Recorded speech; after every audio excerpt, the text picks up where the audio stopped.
चलिए आइए, अब हम लोग पढ़ेंगे। आज क्लास 3 है और इसमें हम लोग आज पढ़ेंगे परमाणु और अणु। जानेंगे परमाणु क्या है, अणु क्या है। और ये एनसीईआरटी क्लास 9th का है, चैप्टर नंबर 3 है। इसमें हम लोग आज जानेंगे परमाणु और अणु के बीच में अंतर। आखिर परमाणु किसे बोलते हैं और अणु किसे बोलते हैं।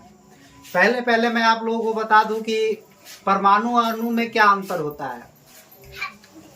माने परमाणु और अणु में यही अंतर होता है, परमाणु एकल रूप में रहता है। जैसे हाइड्रोजन एक परमाणु हो गया, लेकिन H2 जब लिखेंगे तो वो अणु हो गया। क्यों? क्योंकि वह एक से अधिक, अणु हमेशा एक से अधिक के साथ रहता है। जैसे H2O वो भी एक अणु है, उसको हम परमाणु नहीं कहेंगे, अणु कहेंगे। लेकिन उसमें जो O है वो परमाणु है, H है जो परमाणु है। जैसे हम बोलेंगे NaCl, अणु और परमाणु को हम आपको एक ही लाइन में तोड़ देंगे, आपको समझ में आ जाएगा।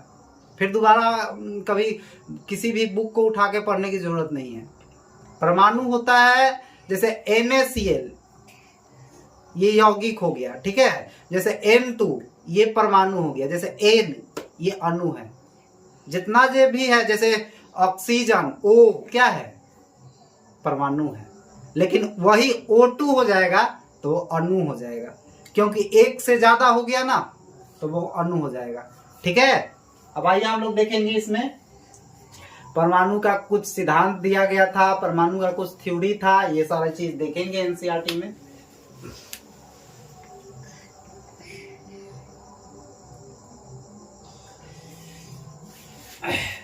कह रहा है कि प्राचीन भारतीय एवं ग्रीक दार्शनिक द्रव्य के अज्ञात एवं अदृश्य रूपों से सदैव चकित होते रहे।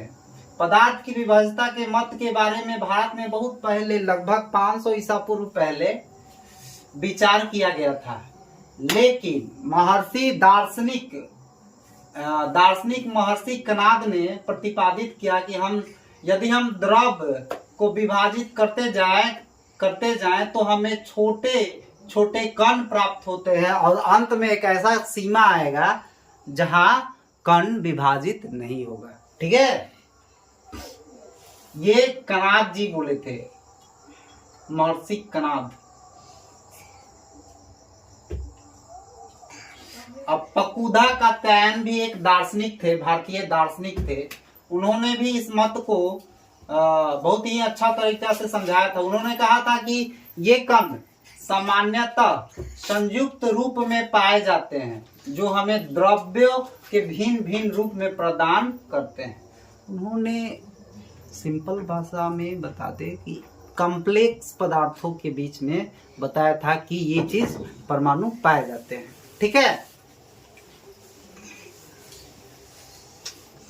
लगभग इसी समय ग्रीक दार्शनिक डेमोक्रिटस और ल्यूसिफस ने सुझाव दिया था कि यदि हम द्रव्य को विभाजित करते जाए तो एक ऐसी स्थिति आएगी जब प्राप्त कण को पुनः विभाजित नहीं किया जा सकता है, ठीक है।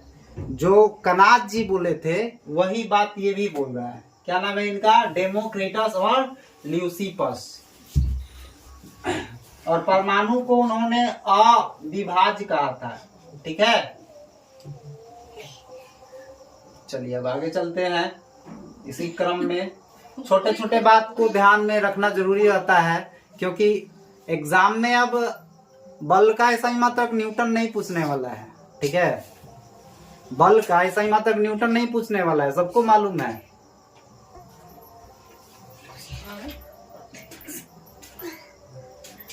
चलिए अब आइए आगे चलेंगे।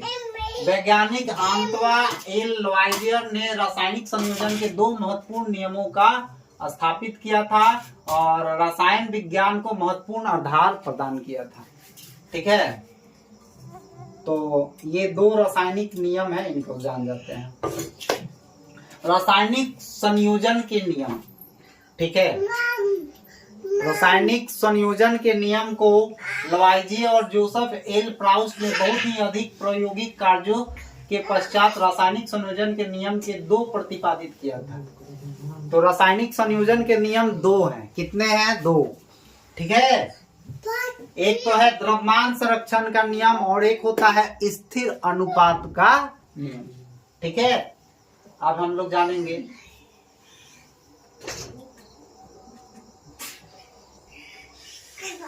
तो रासायनिक संयोजन के नियम में दो प्रकार से विभाजित किया गया था। एक बनाया गया था द्रव्यमान संरक्षण का नियम, एक स्थिर अनुपात का नियम। ठीक है, तो द्रव्यमान संरक्षण का नियम में हम बता देना चाहते हैं आप लोगों को एक ही लाइन में कि द्रव्यमान का ना तो सृजन किया जा सकता है और ना ही विनाश किया जा सकता है। ठीक है,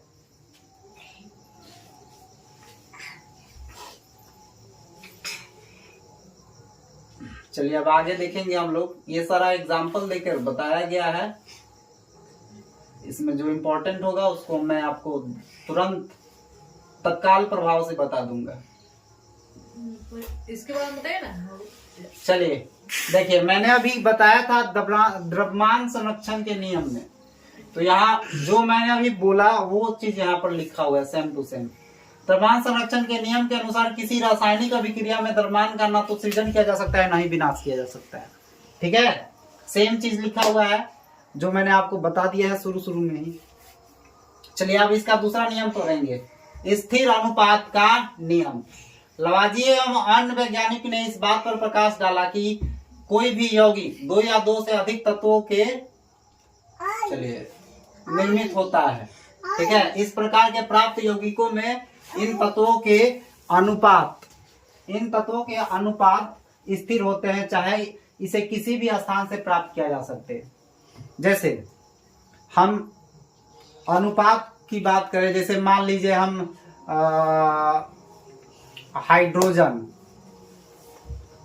या ऑक्सीजन का अनुपात लेते हैं।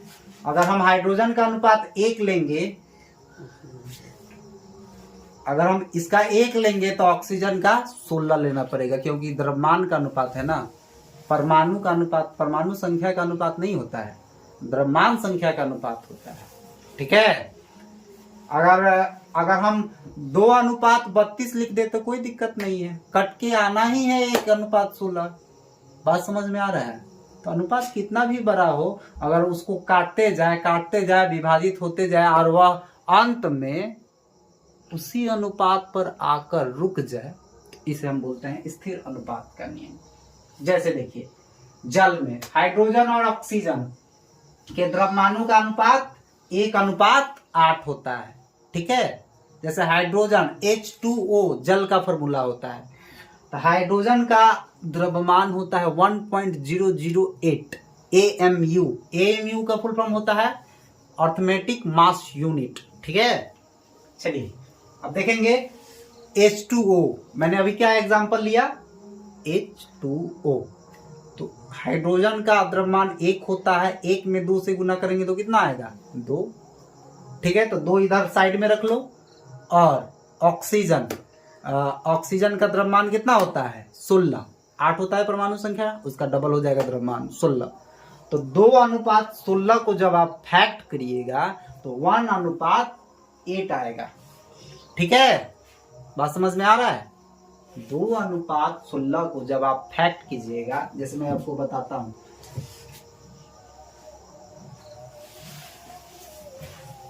जैसे देखिए 2:16 को जब आप इसको रेशनलाइज कीजिए, रेशियो का काम कीजिएगा तो कट के 1:8 ही आना है। ठीक है, 1:8 ही आना है। ठीक है ना, बात समझ में आ गया? जब इसको ऐसे करेंगे तो 1:8 ही आना है, समझ में आ रहा है ना? तो ये अनुपात आप 2:16 का ले लीजिए, या आप यहाँ पर इसको फिर 2 से गुना कर लीजिए, इसको 2 से, कितना हो जाएगा भाई, 32 हो जाएगा भाई, 4 हो जाएगा, फिर 4 × 8 = 32, 1:8 ही आएगा। मैंने कितना भी बड़ा अनुपात हो, स्थिर अनुपात ही रहेगा। कितना इस काटिएगा तो इससे न ज्यादा आएगा न कम आएगा, इसको बोलेंगे स्थिर अनुपात का नियम। चलिए आगे चलते हैं। देखिए ये चीज यही समझाया हुआ है कि यौगिक जल में हाइड्रोजन और ऑक्सीजन के द्रव्यमानों के अनुपात सदैव 1:8 होता है, चाहे जल का स्रोत कोई भी हो। इसी प्रकार यदि 9 ग्राम जल का अपघटन करे तो 1 ग्राम हाइड्रोजन और 8 ग्राम ऑक्सीजन ही प्राप्त होगा। समझ में आ रहा है बात? चलिए, इसी प्रकार अमोनिया का दर्शाया गया है। ठीक है, ये सारा स्थिर अनुपात का नियम मैंने आपको समझा दिया। मुझे तो उम्मीद है कि मैं जो बता दूंगा एक ही लाइन में आपको समझ में आ जाएगा। इस बहुत ही जीरो लेवल से समझाते हैं हम, ठीक है, कोई चीज छोड़ेंगे नहीं।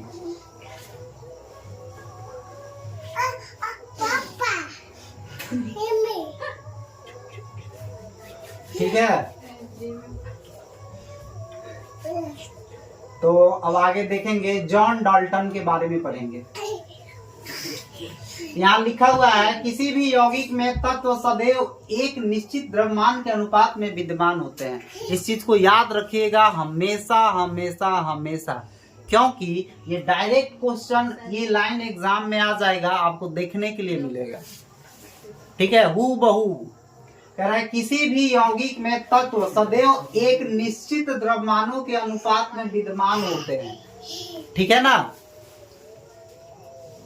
चलिए, डाल्टन जी जो परमाणु का सिद्धांत दिए थे 1808 में, कब दिए? 1808 में।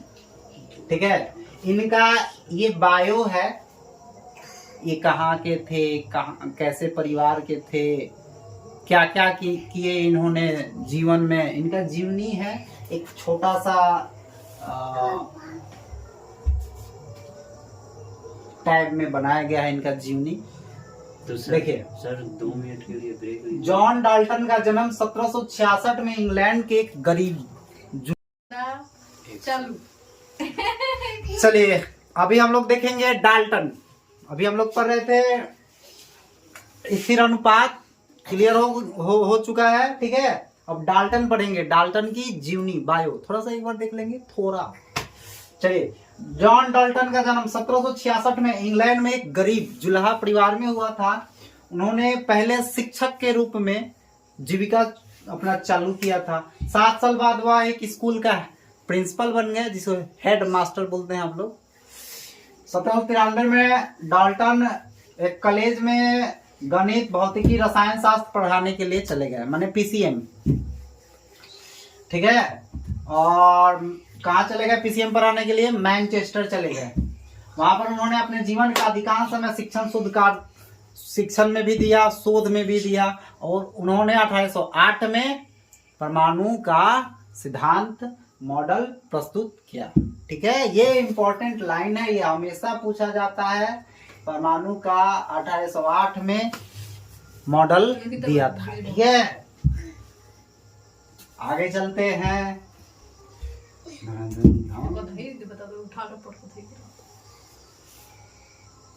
चलिए इधर देखिए, मतलब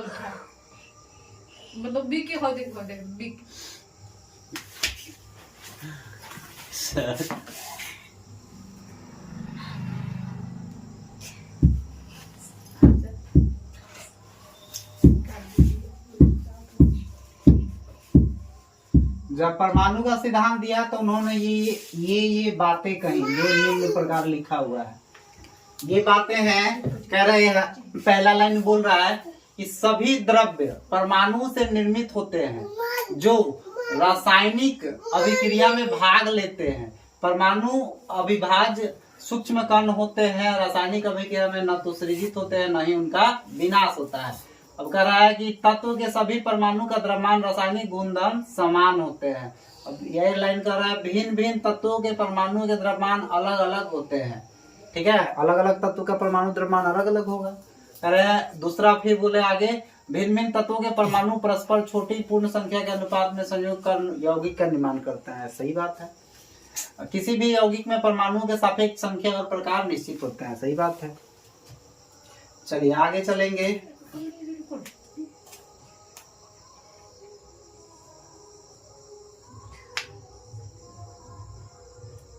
अब यहाँ क्या रहा है, परमाणु क्या होते हैं, आखिर होते क्या है परमाणु? कह रहा है क्या आपने कभी किसी इमारत या दीवार बनते देखी है? इन दीवारों से एक कमरा, कई कमरों के समूह में से एक इमारत निर्मित होती है। इस विशाल इमारत की रचनात्मक इकाई क्या है? किसी बॉम्बी की रचनात्मक इकाई क्या होती है? या रेत का छोटा कण होता है। इसी प्रकार सभी द्रव्य का रचनात्मक इकाई परमाणु होती है। कहने का मतलब है कि परमाणु छोटे छोटे कण से, छोटे छोटे परमाणु से मिलकर बड़ा, जैसे ईंट का निर्माण छोटे छोटे परमाणु से मिलकर बन गया ईंट। ठीक है, अब देखिए यहाँ पर कहना, यहाँ आप लोग के मन में आ रहा होगा कि आखिर परमाणु का साइज क्या होता होगा। ठीक है, और इसको किस में मापा जाता होगा? ये सारा प्रश्न आपके दिमाग में आएंगे जब आप इस चैप्टर को, मेरी क्लास को देखिएगा तो। ठीक है, परमाणु कितने बड़े होते हैं? परमाणु बहुत छोटे होते हैं। ये किसी भी वस्तु जिसकी हम कल्पना या तुलना कर सकते हैं से भी छोटे होते हैं। ठीक है, इतने छोटे होते हैं। ठीक है, लाखों परमाणुओं को जब एक के ऊपर एक चट्टे के रूप में रखे तो बड़ी कठिनाई से कागज की एक शीट जितनी मोटी परत बन पाएगी। तो परमाणु बहुत छोटे होते हैं, अत्यंत सूक्ष्म होते हैं। ठीक है, तो परमाणु को नैनोमीटर में मापा जाता है। नैनो, हम एक बार क्लास लिए थे तो पढ़ाए थे नैनो। इसमें माइनस प्लस का खेल कैसे समझेंगे हम बताए थे। जिसमें ए आ जाएगा वो पॉजिटिव हो जाएगा, जिसमें ओ आ जाएगा वो निगेटिव वर्जन में चला जाएगा। इसमें नैनो हो गया ना, नैनो, ओ आ रहा है तो समझ जाना निगेटिव में रहेगा। -9, 10 के पावर -9। तो हमेशा एक ही कंसेप्ट याद रखना है, ए आ गया तो उसको प्लस में ले जाएंगे, ओ आ गया तो माइनस में ढकेल देंगे। ठीक है, परमाणु त्रिज्या को नैनोमीटर में मापा जाता है। 10 के पावर -9 मीटर बराबर 1 नैनोमीटर होता है। ठीक है, और 1 मीटर बराबर 10 के पावर 9 नैनोमीटर होता है। ठीक है, तो 10 के पावर -9 मीटर बराबर 1 नैनोमीटर। ये जो है ना खेल मीटर नैनोमीटर का, इसको आपको ध्यान में रखना पड़ेगा थोड़ा, क्योंकि ये आने वाले समय में, आज तो आपको ध्यान में रहेगा, आगे बोल पाइएगा। इसलिए इसको हमेशा कॉपी में या नोट्स में साइड में इसको लिख लीजिएगा। ठीक है,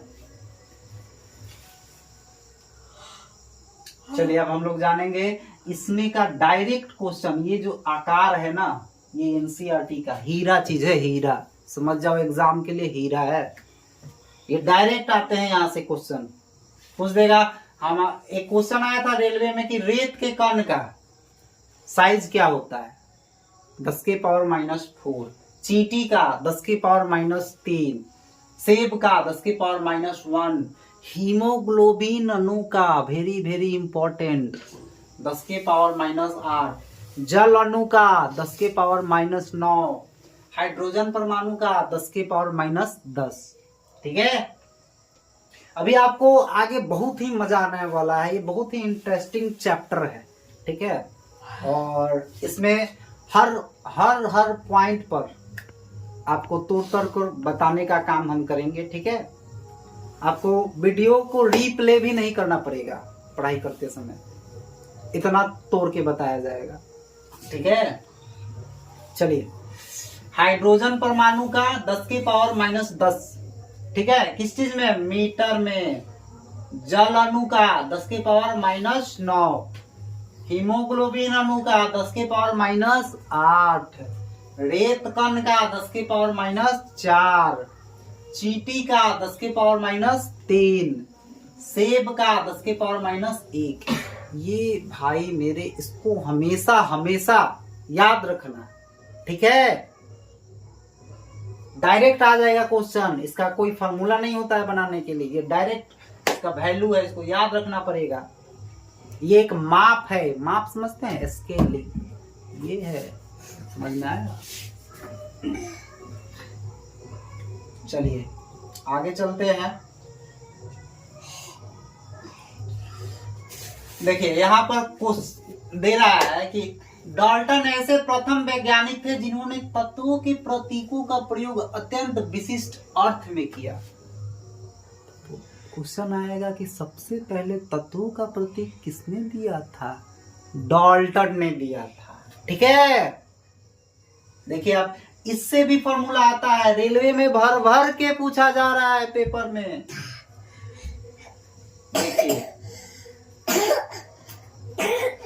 उन्होंने किसी तत्व के प्रतीक का प्रयोग किया और तो यह प्रतीक उस तत्व की एक निश्चित मात्रा की ओर इंगित करता था, अर्थात यह प्रतीक के एक परमाणु को प्रदर्शित करता था। बहुत वेरी इंपॉर्टेंट क्वेश्चन, हमेशा याद रखिएगा, इसको भूलना ही नहीं है। आज नहीं तो कल ये पेपर में देखने के लिए मिलेगा। ठीक है, कह रहा है बर्जिलियस ने तत्वों के ऐसे प्रतीकों का सुझाव दिया जो उन तत्वों के नामों के एक या दो अक्षर से प्रदर्शित होता है, जैसे एल्युमिनियम Al, कार्बन C। एक या दो शब्द से उसको समझ में आ रहा है ना कि ये कार्बन है, लेकिन जब कहेंगे सोडियम तो एस नहीं होता है, Na होता है, क्योंकि सोडियम का लैटिन भाषा में नाम होता है नात्रियम। ठीक है,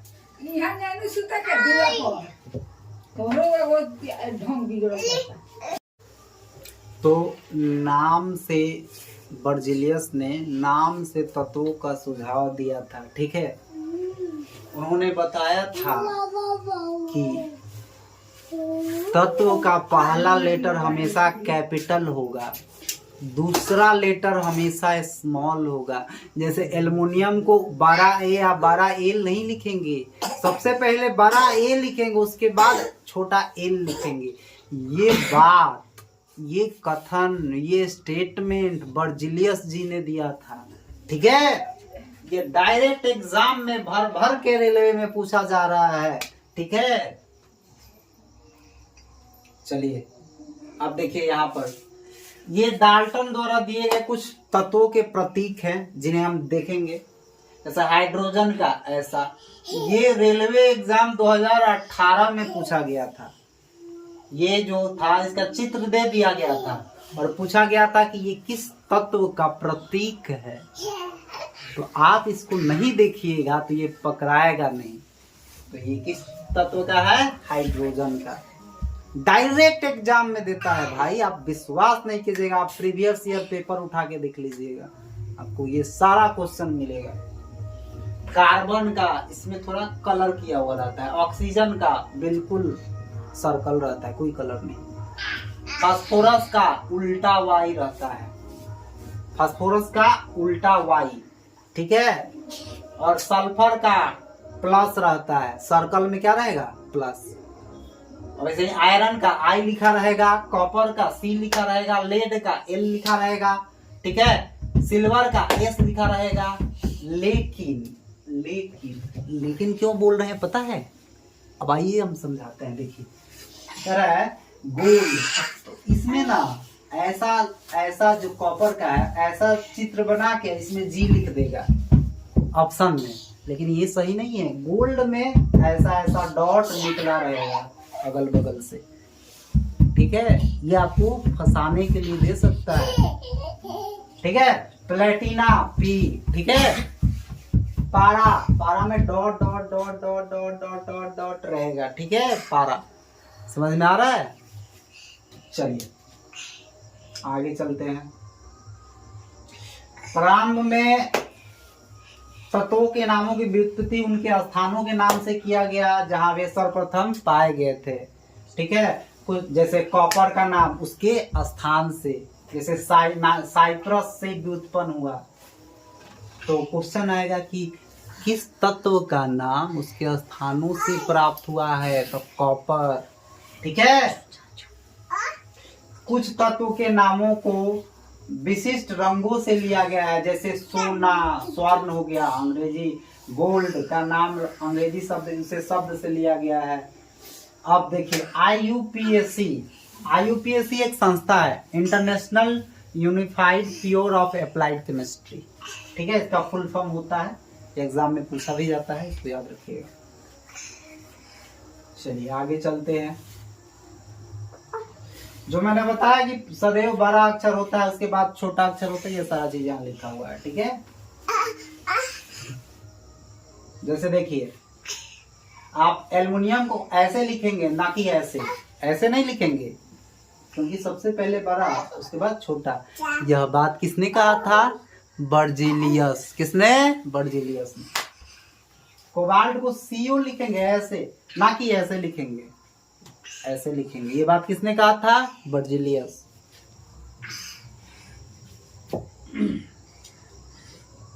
चलिए यहाँ पर देखिए, ये चीज क्या बोल रहा है? बोल रहा है कि कुछ तत्वों के प्रतीक उनके अंग्रेजी नामों के प्रथम अक्षर और बाद में आने वाले किसी एक अक्षर से संयुक्त। जैसे क्लोरीन, पहले C आ रहा है, बाद में रीन, ठीक है, एल। क्लो माने भार किस पे दिया जा रहा है? क्लो पर, तक Cl हो गया। जिंक, Zn पर, ठीक है। और अन्य तत्वों के प्रतीकों को लैटिन, जर्मन या ग्रीक भाषाओं के नाम से बनाया गया। जैसे लोहा को आयरन, ठीक है, लैटिन नाम फेरम से भी उत्पन्न हुआ है। सोडियम को नाट्रियम, कैल्शियम को पोटेशियम को केलियम, ठीक है। ये सारे तत्वों के नाम से दिए गए। चलिए अब देखेंगे,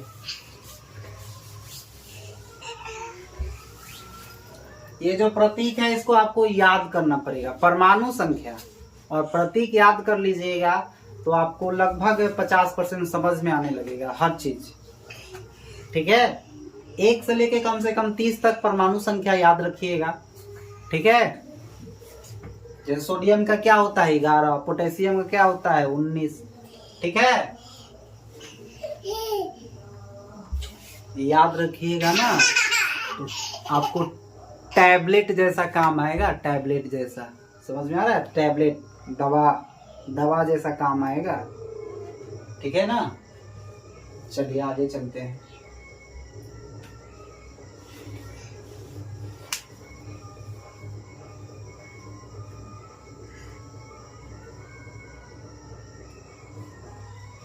जो इम्पोर्टेंट है उसे देख लेते हैं एक बार। ब्रह्मांड तो सबको ही जान रहा है, डबल होता है। चलिए अणु देख लेंगे एक बार। अणु क्या होता है? मैंने बताया था पहले ही, अणु जो होता है माने 2 या 2 से अधिक तत्व, जैसे नाइट्रोजन, N2 का बनना, O2 का बनना, ये सब अणु है, ठीक है। एक परमाणु से अधिक होगा तो वो अणु हो जाएगा, ठीक है। जैसे मैं अभी आपको दिखाऊंगा,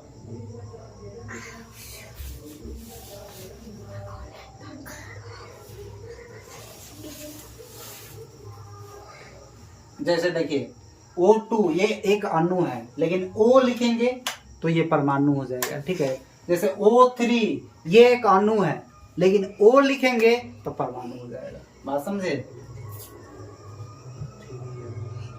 चलिए आगे चलते हैं इसी प्रकार।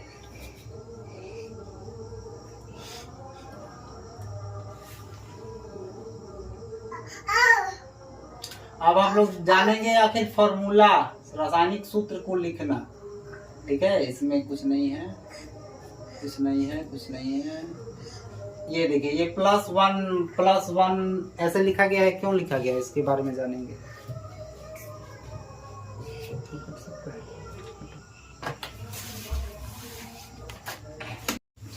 चलिए आइए, आज हम अभी देखेंगे कि ये सोडियम में Na+ क्यों लिखा गया है, आखिर पोटेशियम में K+ क्यों लिखा गया है, ये प्लस चार्ज होता क्या है। तो ये इलेक्ट्रॉनिक विन्यास से निकलता है, जैसे 2, 8, 10 और 1, 11। तो जैसे हम आपको अभी लिख के बताते हैं, देखिए इसका इलेक्ट्रॉनिक विन्यास, ठीक है। जैसे देखिए सोडियम Na, इसका परमाणु संख्या होता है 11, ठीक है। इसको आखिर प्लस क्यों लिखा गया ये जानेंगे। बराबर इसका 11 होता तो सबसे पहले पहली कक्षा में 2 रखेंगे, ठीक है। उसके बाद 8 रखेंगे,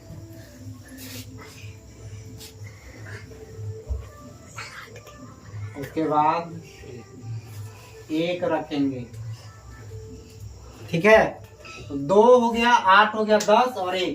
तो ये जो है ना, ये मैंने बोला था कि परमाणु के 72 कक्षा में 1 2 3 बचे तो धातु हो जाएगा, ठीक है। 1 2 3 बचे तो धातु, अगर 3 से ज्यादा बच रहा है तो अधातु में आ जाएगा, ठीक है। तो ये 1 है जो है ये चार्ज +1 में चला गया, इसीलिए Na+1 हो गया, ठीक है। ऐसा ही चार्ज सब में बनाया गया है, ठीक है। अब आगे चलेंगे।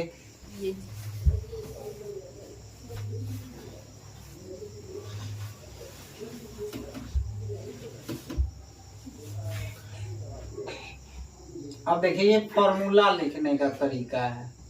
देखिए जैसे अब बताते हैं आपको। तो ये फॉर्मूला लिखने का तरीका आप कैसे जानिएगा पता है? आपको सबसे पहले संयोजकता निकालना आना चाहिए, वैलेंसी निकालिएगा तो आपको फॉर्मूला निकालने आ जाएगा। जैसे मैग्नीशियम का वैलेंसी 2 होता है, कैसे 2 8 10 और 2 12, तो 2 बच गया ना, लास्ट में 2 बच रहा है लड़का। और ये 2 8 10 और 2 12, और ये फॉर्मूला किस फॉर्मूले पे लिखा जाता है? 2n² पर, ठीक है। तो 2 बच गया इसका क्लोरीन का वैलेंसी 2 8 10 और 7 17, तो 8 में से 7 घटाएंगे 1 आ जाएगा। काहे? तो वैलेंसी का नियम होता है कि 1 से लेके 4 तक 72 कक्षा में आ रहा है, बात समझो। 1 से लेके 4 तक 72 कक्षा में आ रहा है, वैलेंसी वही हो जाएगा।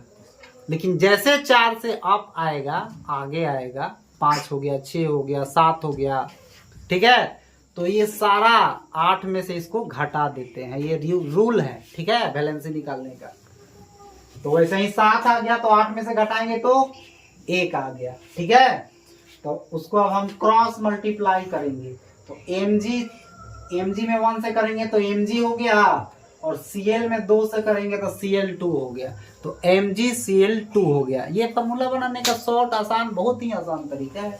जैसे और एग्जांपल आप देख लीजिए, जैसे हाइड्रोजन का संयोजकता 1, क्लोरीन का संयोजकता 1, अब इसको क्रॉस मल्टीप्लाई कर दीजिए, HCl आ जाएगा, ठीक है।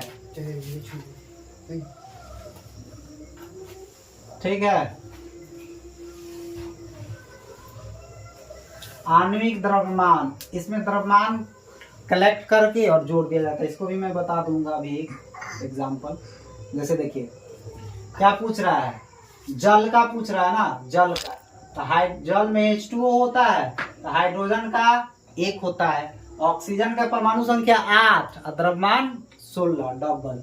ये चीज निकाल लिए। उसके बाद क्या बोल रहा है, H2 है, माने H में 2 परमाणु है, H का, हाइड्रोजन का, तो इसका 1 है, द्रव्यमान 1 में 2 से गुना कर देंगे। फिर दूसरा तत्व चालू हो रहा है तो प्लस का चिन्ह, ये याद रखेंगे। जैसे दूसरा तत्व चालू होगा प्लस का चिन्ह लेंगे। और फिर देखिए इसमें कितने परमाणु है, 1, तो 1 ले लिए, लेकिन इसका परमाणु द्रव्यमान कितना है, 16, तो 16 से गुना कर देंगे और इसको जोड़ देंगे तो 18 U आ जाएगा, ठीक है। समझ में आ रहा है? वैसे ही देखिए नाइट्रिक अम्ल का निकाला गया है, तो वैसे हाइड्रोजन का द्रव्यमान 1 हो गया, ऑक्सीजन का 16 हो गया, नाइट्रोजन का 14 हो गया। अब बस इसको बैठा के गुना कर लेना है, आंसर आ जाएगा, ठीक है।